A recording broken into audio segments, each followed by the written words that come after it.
Manusia kok disembah? Banyak sekali orang mempertanyakan kenapa kok manusia yang bernama Yesus itu disembah di dalam kekristenan. Nah, kita baca dulu Lukas pasal 2 ayat 11. Hari ini telah lahir bagimu juru selamat, yaitu Kristus Tuhan di kota Daud. Kita harus memahami konsep bahwa dosa itu berkaitan darah dan daging dan harus dihapus juga lewat darah dan daging. Nah, itulah sebabnya Yesus Kristus disebut sebagai juru selamat. Saat dia kecil, dia hidup sebagai manusia, tetapi saat dia berumur 30 tahunan, itulah misinya mulai dilakukan sebagai juru selamat, sebagai penebus dosa. Nah, saat kecil dia berdoa kepada siapa? Ya, dia berdoa kepada Allah. Tetapi saat dia berumur 30 tahunan, misi yang dia lakukan sebagai juru selamat inilah Allah lah yang membuatnya. Jadi Allah itu ada dalam diri Yesus Kristus.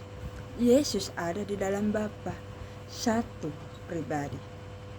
Jadi Yesus Kristus disebut sebagai juru selamat karena dialah menjadi penebus dosa. Kenapa dia harus menjadi penebus dosa? Karena dosa itu berkaitan darah dan daging. Karena Allah itu roh, di dalam Yohanes pasal 4 ayat 24. Makanya dia mengirimkan tubuh kedagingannya di dalam Yesus Kristus lah untuk menjadi penebus dosa umat manusia. Jadi penting sekali kita harus memahami konsep dosa itu, bagaimana dosa itu ditebus, bagaimana dosa itu harus benar-benar kita membutuhkan juru selamat. Karena tanpa juru selamat, dosa itu tetap ada. Jadi kalau dosamu mau ada, ya jangan percaya juru selamat. Tapi kalau dosamu mau dihapuskan, mau engkau diselamatkan, percayalah Yesus Kristus adalah Tuhan. Ketika dia sudah disalibkan dan dia dibangkitkan, nah itulah Yesus sendiri mengatakan, kepadakulah kuasa di surga dan di bumi telah diserahkan oleh Bapakku. Jadi Yesus Kristus memiliki kunci di surga dan juga di bumi.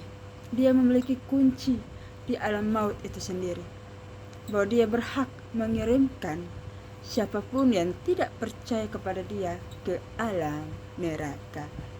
Jadi jangan takut bahwa kalau engkau percaya kepada Yesus Kristus itu adalah hal yang salah. Jangan takut.